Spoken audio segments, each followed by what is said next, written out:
Assalamualaikum warahmatullahi wabarakatuh. Pada pertemuan kali ini, kita akan membahas materi tentang jenis drainase jalan dan jembatan.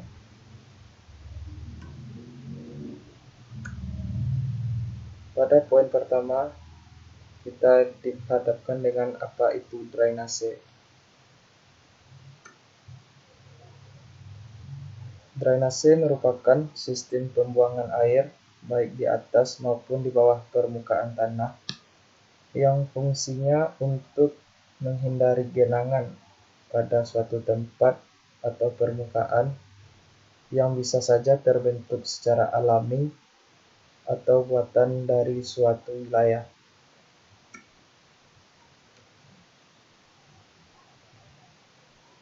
Selanjutnya kita mengenali drainase dan fungsinya. Yang pertama, pengertian drainase. Drainase berasal dari bahasa Inggris atau drainage yang mempunyai arti mengeringkan, mengalirkan, menguras, membuang atau mengalihkan air.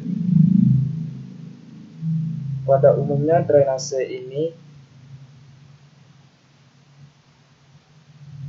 memiliki tujuan yang sama. Drainase ini berfungsi untuk mengeringkan suatu tempat atau mengalirkan air dari satu tempat ke tempat yang diinginkan. Drainase merupakan suatu sistem pembuangan air dari daerah pemukiman. Bisa saja air tersebut air bersih atau air limbah. Dan pada jalan raya, drainase ini berfungsi untuk mengeringkan badan jalan dari air hujan ataupun air yang lain-lainnya. Dapat dilihat pada gambar. Gambar tersebut merupakan drainase permukaan, di mana tujuannya adalah untuk membuat jalan tetap kering agar tidak terjadinya genangan. Selanjutnya, latar belakang drainase jalan dan jembatan. Jalan atau jembatan merupakan infrastruktur transportasi yang menghubungkan satu wilayah dengan wilayah lainnya. Jadi jalan ini merupakan penghubung yang akan digunakan atau dilalui setiap hari oleh kendaraan. Oleh karena itu, drainase pada jalan atau jembatan sangat dianjurkan dan dirancang dengan memperhatikan beberapa aspek. Tujuannya adalah agar tidak terjadinya genangan sehingga menyebabkan rusaknya konstruksi jalan tersebut.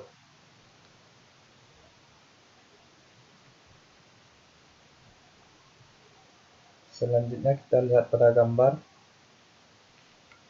Pada gambar tersebut merupakan kondisi jembatan yang drainasenya tidak berfungsi dengan baik sehingga terjadi genangan. Dan jika ini terjadi dalam waktu yang lama, permukaan jalan akan mengalami kerusakan sehingga dapat menyebabkan ketidaknyamanan terhadap pengendara dan juga tidak sesuai dengan umur rencana jalan yang direncanakan.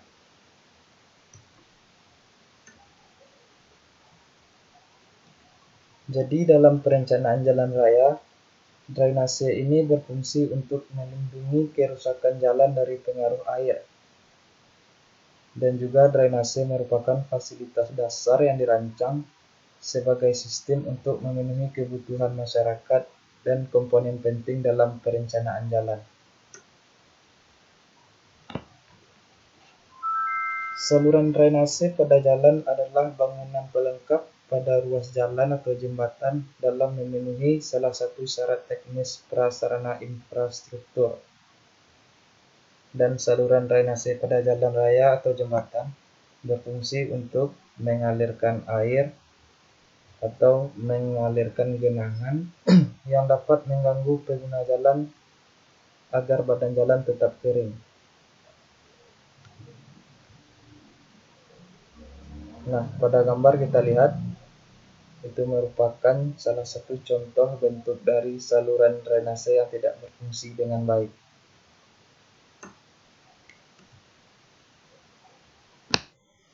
Selanjutnya itu fungsi drainase.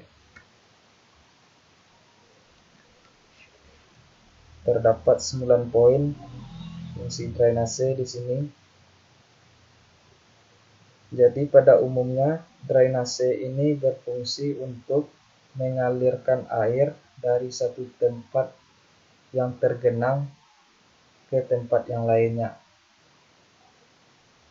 Dan yang 9 fungsi ini merupakan bentuk detail dari fungsi drainase, yang dimana tujuannya tetap sama-sama untuk menyalurkan air agar tidak terjadi genangan sehingga permukaan tetap kering.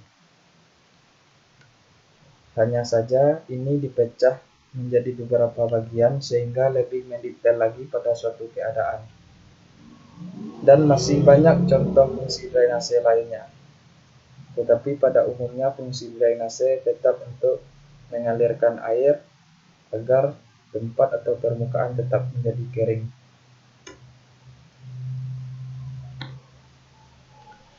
Dapat kita lihat pada gambar di bawah, jalan tersebut digenangi air. Itu menyebabkan kerusakan pada jalan karena drainase tidak berfungsi dengan baik, dan jika genangan dibiarkan maka lama-kelamaan jalan akan rusak. Nah, pada gambar nomor 2 terdapat jalan berlubang, dan ini merupakan dampak berkelanjutan dari gambar pertama. Jika jalan tetap tergenang dalam keadaan lama, maka dalam waktu yang berkelanjutan jalan akan rusak dan juga menimbulkan efek terhadap pengguna jalan lainnya. Selanjutnya pada jalan yang ketiga, pada gambar yang ketiga, terdapat jalan dengan drainase yang baik.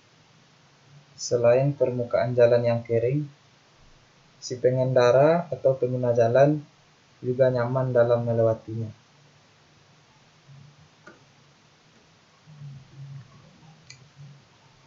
Selanjutnya mengklasifikasikan drainase. Nah, jadi drainase ini berdasarkan sejarah terbentuknya. Yang pertama, drainase alamiah atau natural drainage.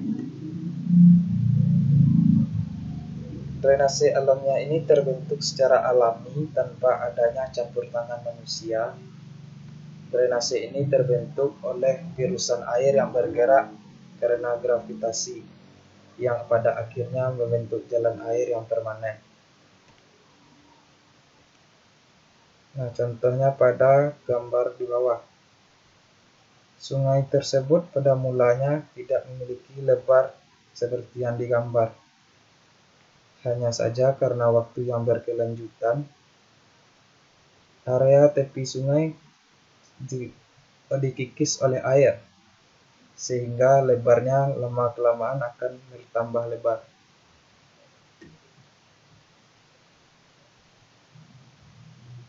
Selain drainase alamiah, ada namanya drainase buatan. Dan drainase buatan ini berbanding terbalik dengan drainase alamiah. Sesuai dengan namanya, drainase ini dibuat oleh manusia dengan maksud dan tujuan tertentu dan menggunakan bangunan-bangunan khusus. Pada gambar dapat kita lihat itu merupakan bentuk saluran drainase buatan, yang dimana fungsinya untuk menyalurkan air sawah.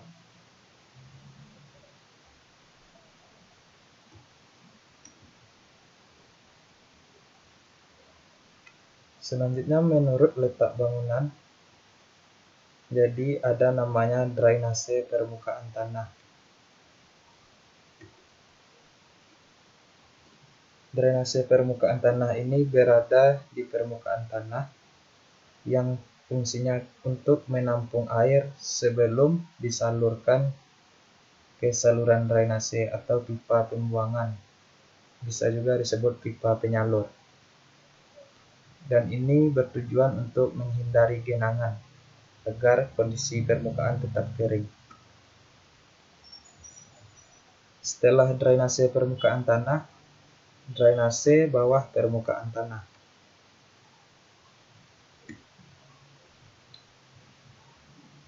Saluran drainase bawah permukaan tanah ini bertujuan untuk mengalirkan air. Nah, jadi drainase bawah permukaan tanah ini mengalirkan air yang sudah ditampung oleh drainase permukaan tanah. Jadi si drainase permukaan tanah menampung dan drainase bawah permukaan tanah mengalirkan air melalui media di bawah tanah seperti pipa agar tidak terciptanya genangan pada tanah. Nah, pada gambar kita lihat pipa yang ditanam di dalam tanah itu merupakan drainase bawah permukaan tanah. Ini merupakan bentuk drainase pada suatu bangunan.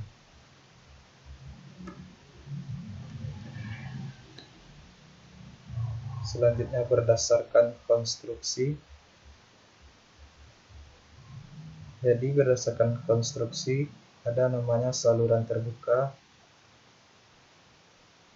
Saluran yang dimana air dapat mengalir bebas tanpa ada diberi penghalang atau penutup. Dan saluran terbuka ini hanya boleh dilalui oleh air yang tidak membahayakan kesehatan dan juga tidak mengganggu untuk lingkungan sekitarnya. Pada gambar dapat kita lihat sungai yang tidak ada penghambat, yang tidak ada batasan, sehingga air dapat mengalir sesuai lajurnya. Dan air tersebut tidak membahayakan untuk kesehatan dan juga tidak merusak bagi lingkungan sekitarnya. Selanjutnya saluran tertutup. Saluran tertutup ini merupakan saluran yang permukaannya tidak boleh dipengaruhi oleh udara luar, sehingga ditutupi dari atas atau dari bawah, dari kiri atau dari kanan, dan air yang akan mengalir adalah air limbah atau air kotor yang akan mengganggu kesehatan dan juga mengganggu keindahan.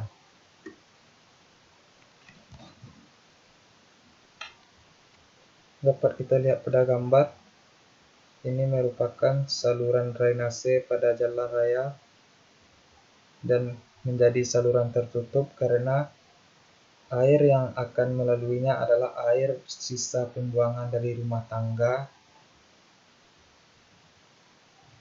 dan air ini mengganggu kesehatan serta juga mengurangi nilai estetika keindahan. Pada gambar terdapat lubang-lubang pada drainase. Itu merupakan tempat pengontrol drainase tersebut. Jika seandainya saluran drainase itu tersumbat oleh sampah, jadi sewaktu-waktu kita bisa memperbaikinya. Dan selain untuk drainase, ini juga berfungsi untuk trotoar atau pengguna bagi pejalan kaki.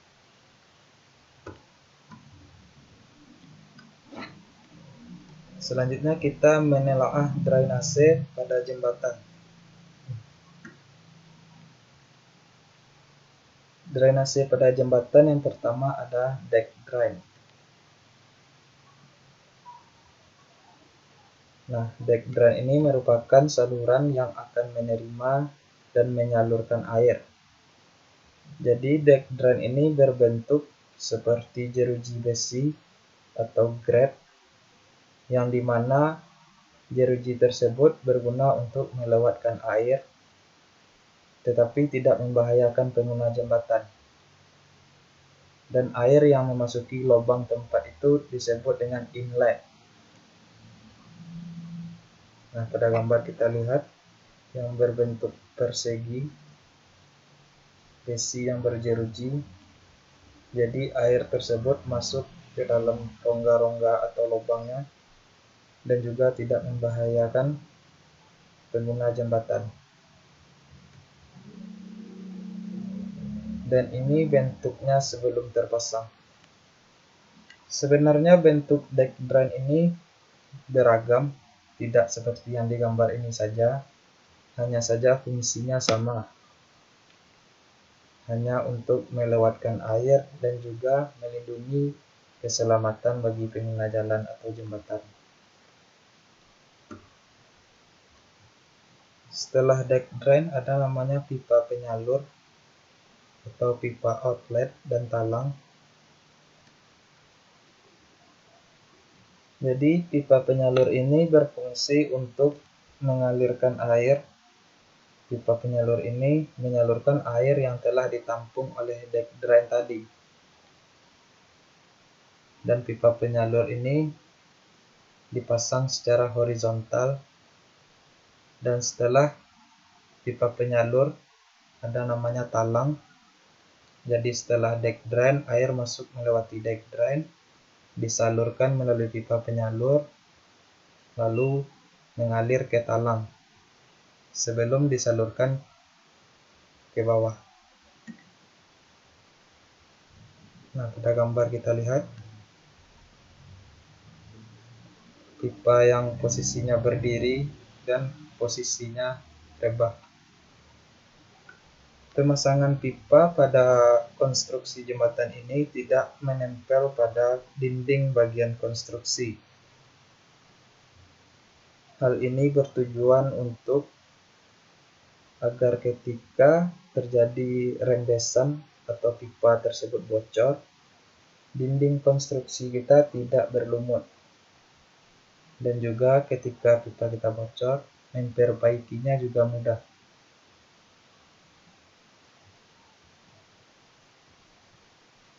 Selanjutnya ada bak kontrol.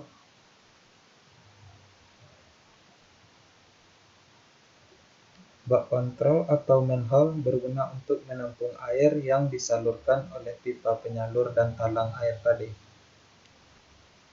Selain menggunakan bak kontrol, kita juga dapat langsung melakukan crossing atau menyalurkan air secara langsung ke saluran yang telah ada. Ini bisa saja terjadi ketika kita membangun jembatan atau membangun jalan pada daerah pinggiran sungai. Kita bisa langsung membuat pipa penyalur atau talang itu langsung menuju sungai, tidak menggunakan bak kontrol. Hanya saja kita menggunakan bak kontrol ketika tempat pembuangan tidak ada, maka sangat dianjurkan, diharuskan untuk menggunakan bak kontrol. Dan ini contoh bentuk bak kontrol yang sudah terpasang. Nah, jadi ini dia. Setelah air memasuki deck drain, lalu disalurkan oleh pipa penyalur dan dibawa ke bawah ke bak kontrol oleh talang air. Nah, setelah ditampung oleh bak kontrol ini, air akan disalurkan ke tempat pembuangan, yang dimana akan membuat saluran drainase bawah permukaan. Jadi, bak kontrol ini akan ditanam di dalam tanah, dan seperti pada gambar terdapat lubang-lubang, itu merupakan tempat pemasangan pipanya. Jadi setelah air terisi di bak kontrol, air langsung bisa pergi ke saluran yang telah ada atau saluran pembuangan melalui celah atau lubang-lubang yang telah disiapkan.